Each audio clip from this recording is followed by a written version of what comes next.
జరిగినటువంటి నష్టాన్ని ఇవాళ మీ ముందు తలుచుకున్నాం. ఈ ఉమ్మడి నల్గొండ జిల్లాలో నల్గొండలో నిన్న జరిగినటువంటి డిఎస్సి ఎగ్జామ్స్ ఏదైతే ఉన్నాయో రిజల్ట్స్ వచ్చినాయో దాంట్లో ఈడబ్ల్యూఎస్ వాళ్ళకి 2050 ర్యాంక్ వచ్చినా వాళ్ళకి ఉద్యోగం వస్తుంది. కానీ బీసీడీ వాళ్ళకి 820 లోపే. 2000 ర్యాంక్ వస్తే వాళ్ళకు ఉద్యోగం వస్తుంది. బీసీడీ వాళ్ళకు 820 మార్కులు వస్తే 20 ర్యాంక్ వచ్చే 21 వచ్చినా రాదు. అదే ఆదిలాబాద్ జిల్లాలో తీసుకుంటే బీసీడీలకు 228 ర్యాంక్ వస్తే ఉద్యోగం రాలే. కానీ ఈడబ్ల్యూఎస్ 1948 ర్యాంక్ వచ్చినా కూడా ఉద్యోగం వచ్చింది. ఇక్కడ ఎస్సీ ఎస్టీల కంటే కూడా అత్యధికంగా లబ్ధి పొందుతున్నటువంటి వర్గంగా ఇవాళ ఈడబ్ల్యూఎస్ తయారైపోయింది. వాస్తవానికి ఇట్లా అన్ని జిల్లాల్లో జరిగినటువంటి ఘోరం ఇదే. వాస్తవానికి రాజ్యాంగం ఏం చెప్తా ఉంది, సామాజికంగా విద్యాపరంగా వెనుకబడినటువంటి వర్గాలకు రిజర్వేషన్ కల్పించడం ద్వారా ఎదిగినటువంటి వర్గాలకు సమాన స్థాయిలో వాళ్ళు ఎదగగలుగుతారనేది రాజ్యాంగం ఆలోచన. కానీ నరేంద్ర మోడీ ప్రభుత్వం దుర్మార్గంగా కర్కశంగా ఈడబ్ల్యూఎస్ కోటాను 10% ఫిక్స్ చేస్తూ ఉభయ సభల్లో బిల్లు పాస్ చేసి రాష్ట్రాలకు అప్పచెప్పారు. రాష్ట్రాల్లో ఇంప్లిమెంట్ చేయాలని లేదు. తమిళనాడు మేము చేయకపోయని చెప్పేసింది. కేవలం అక్కడ 2 నుంచి 3% మంది కంటే ఎక్కువ ఉన్నారు.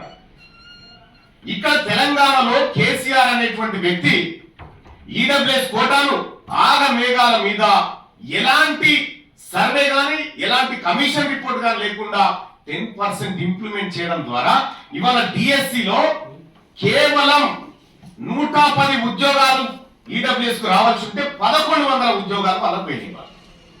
ఇలా గ్రూప్ 1లో అదే పరిస్థితి, ఐఏఎస్ లో అదే పరిస్థితి, ఎక్కడ చూసినా ఇదే దుర్మార్గం జరుగుతా ఉంది.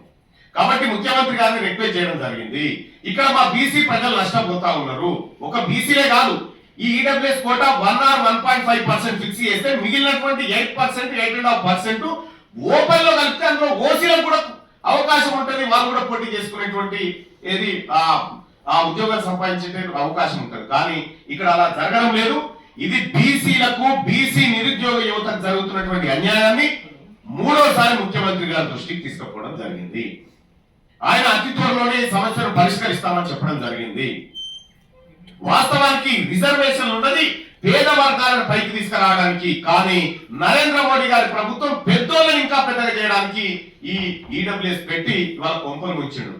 మధ్యప్రదేశ్ హైకోర్టు క్లియర్ గా జడ్జిమెంట్ ఇచ్చింది. ఇక్కడ ఇంకో ట్విస్ట్ కూడా ఉంది. ఈడబ్ల్యూఎస్ కోటాను మొత్తం ఉన్నటువంటి ఉద్యోగాలు 100 అయితే అందులో 50% ఎస్సీ ఎస్టీ బీసీల రిజర్వేషన్ పోగా మిగిలిన 50లో అప్ టు 10% అన్నది. మిగిలిన 50లో అప్ టు 10% అన్నది. కానీ కేసీఆర్ దుర్మార్గంగా ఈ 100 నుంచి 10% తీయడం వల్ల ఇలా వేలాది ఉద్యోగాలు పొందడంలో బీసీలు నష్టపోతారు. చేయడంలో ప్రభుత్వానికి చిత్తశుద్ధి ఉన్నా అది బీసీలకు ఇవ్వాలనుకునేటువంటి అంశంలో రాష్ట్ర ప్రభుత్వం నిశ్చితంగా ఆలోచించాలి. ఇది బీసీ బిడ్డలకు దక్కుతలేదు.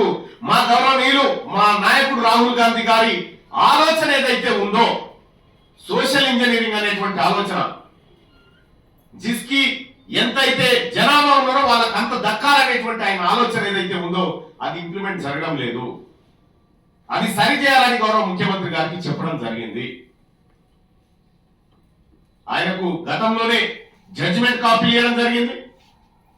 అన్ని కూడా ఆయనకు హైకోర్టు జడ్జిమెంట్ ఇచ్చినాం, మధ్యప్రదేశ్ కర్ణాటక హైకోర్టు జడ్జిమెంట్ ఇచ్చినాం.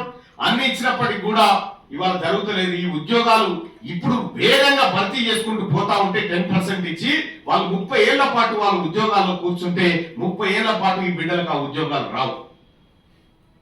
ఇది ఇవాళ ఒక్కరోజు కార్యక్రమం కాదు, 30 ఏళ్ల పాటు జరగబోతున్నటువంటి ఒక దాడి. నేనేమంటా ఉన్నా, ఇది కుద్దుమా జీవన్ రెడ్డి గారు చెప్పారు, మేము ఉన్నదే 5%, మాకు 10% రిజర్వేషన్ ఎట్లిస్తారా అని చెప్పి జగిత్యాల మాజీ ఎమ్మెల్యే గారు, మాజీ మంత్రి గారు జీవన్ రెడ్డి గారు చెప్పిన మాట ఇది.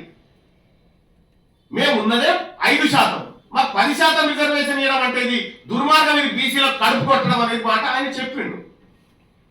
అగ్రవర్ణాల్లో ఉన్నటువంటి నాయకులే దీన్ని ఒప్పుకొని ఇది అన్యాయం అని చెప్తున్న తర్వాత మరి బీసీలకు న్యాయం జరగకపోతే రాహుల్ గాంధీ గారి ఆశయాలు దెబ్బతింటాయి, ఆయన ఆలోచనలకు వ్యతిరేకంగా జరిగే ప్రమాదం ఉంటుంది. కాబట్టి రాష్ట్ర ప్రభుత్వాన్ని సరి చేసుకోమని చెప్పడం జరిగింది. బీసీలకు జరుగుతున్నటువంటి అన్యాయాన్ని సరిదిద్దమని చెప్పడం జరిగింది. ఇది ముఖ్యమంత్రి గారితో నేను జరిగినటువంటి భేటీలో అదొక అంశం.